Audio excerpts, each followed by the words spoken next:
Pankaj Kumar IT YouTube channel में आप सभी का स्वागत है। दोस्तों, मारुति सुजुकी सिटी एग्जाम का आज ये पार्ट 2 है। इससे पहले हम इसका पार्ट 1 कर चुके हैं, जिसमें कुछ हमने बेसिक डिटेल इसमें पढ़ी थी। तो आज की इस वीडियो में कुछ अदर इंपॉर्टेंट टर्म है जो कि एग्जाम के लिए काफ़ी इंपॉर्टेंट होती हैं, तो उसको हम देखने वाले हैं। तो ज़्यादा टाइम वेस्ट ना करते हुए शुरू करते हैं। तो सबसे पहले तो दोस्तों, क्वालिटी मंथ आपको ध्यान रखना है। कई बार पूछा जाता है क्वालिटी मंथ कौन सा होता है। तो मारुति सुजुकी कंपनी में चाहे कोई भी प्लांट हो मारुति सुजुकी का, तो उसमें जो क्वालिटी मंथ होता है वह नवंबर का महीना होता है। और जो ऑडिट बताई थी मैंने ISO की ऑडिट, वो कब होती है? वो दिसंबर में होती है। तो ये आपको ध्यान रखना है। सेकंड है सेफ्टी डे कब मनाया जाता है। तो सेफ्टी डे कब मनाया जाता है?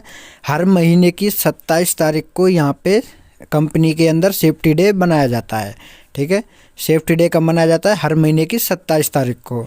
अब नेक्स्ट है काइजन क्या होता है। तो काइजन का मतलब होता है कंटिन्यू इम्प्रूवमेंट।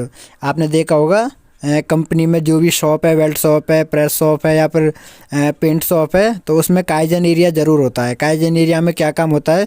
कोई भी जो छोटा मोटा डिफेक्ट निकल आता है तो उसे वहाँ पे सुधार किया जाता है। उनमें लगातार सुधार किया जाता है। जो डिफेक्ट निकलते रहते हैं उनको सुधार किया जाता है, और उनके और सुधार कैसे करना है ज़्यादा से ज़्यादा, इस चीज़ को वहाँ पे देखा जाता है।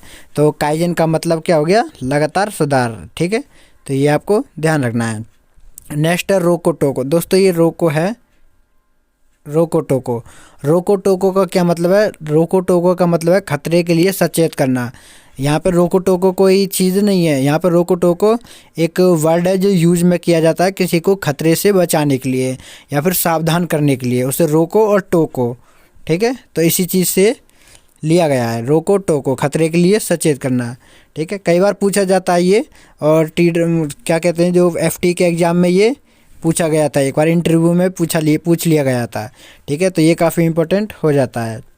नेक्स्ट है पोका योका क्या होता है। दोस्तों, पोका योका क्या होता है? पोका योका एक ऐसा डिवाइस होता है, ऐसा डिवाइस सिस्टम होता है जो यूज़ किया जाता है कंपनी में। और इसे किस चीज़ के लिए यूज़ किया जाता है? इसे किया जाता है गलती से भी गलती ना हो इसके लिए। ठीक है, तो पोका योका क्या है? गलती से भी गलती ना करे, मतलब ऑटोमेटिक अगर कोई एरर आ जाता है तो ये इसे अपने आप ही सही करता है या फिर गलती होने ही नहीं देता है। ये एक ऐसा डिवाइस होता है जो कंपनियों में यूज़ किया जाता है। ये एक जैपनीज़ टेक्निक है, ये ध्यान रखना है। तो ये इंटरव्यू में पूछ लिया गया था, और एक बार ये एग्ज़ाम में भी आया था कि पोका योका क्या है। तो यह एक जैपनीज़ टेक्निक होती है। ठीक है, नेक्स्ट है होरेंसो। होरेंसो का क्या मतलब होता है? तो कई बार पूछा जाता है होरेंसो क्या है। तो ये जो जापानी होते हैं उनकी विचारधारा होती है ये। ठीक है, तो होरेंसो का इसमें आप देख सकते हैं अलग अलग।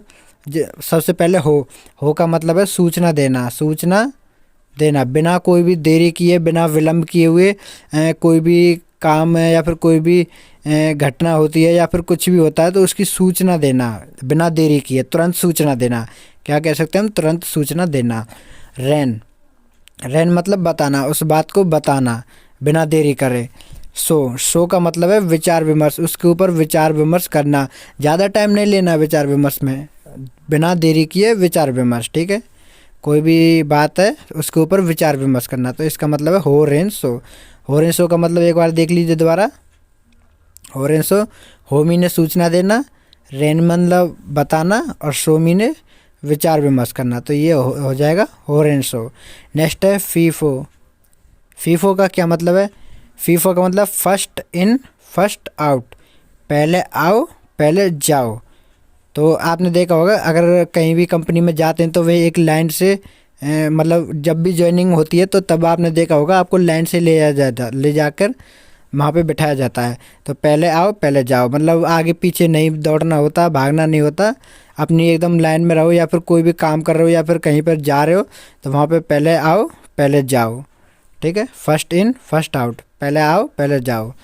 ISO 14001, इसके बारे में मैंने एक बार बताया था, लेकिन दोस्तों ISO 14001 क्या होता है, किस चीज़ के लिए ये प्रमाणित मिला था? तो दोस्तों ISO 14001 एनवायरनमेंट के लिए मिला था। ठीक है, एनवायरनमेंट के लिए मिला था, जिसमें 2008 में मानेसर प्लांट को भी साझा कर लिया गया था, इसमें कर लिया गया था। ठीक है, तो ये आपको ध्यान रखना है। नेक्स्ट है JD पावर का खिताब मारुति सुजुकी कंपनी को लगातार 17 बार मिला हुआ है। ठीक है। कई बार पूछ लिया जाता है जेडी पावर का जो खिताब होता है वह कंपनी को कितनी बार मिला, तो ये आपको ध्यान रखना 17 बार। ISO 9001 किस चीज़ के लिए यूज में होता है, तो दोस्तों ISO 9001 क्वालिटी पर्पज़ के लिए होता है। ISO का ऑडिट भी होता है। ऑडिट आपको बेहद ध्यान रखना है, एग्ज़ाम में लगभग हर बार ये पूछा जाता है, या तो एग्ज़ाम में पूछा जाएगा या फिर ये इंटरव्यू में पूछा जाएगा।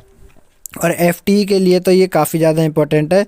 जो भी FTE के कैंडिडेट हों, जो भी FTE में जाना चाहते हैं, उनके लिए काफ़ी इंपॉर्टेंट है। उनको सारे ISO याद कर लेने हैं, ठीक है। तो ISO 9001 किस चीज़ के लिए है, क्वालिटी के लिए है।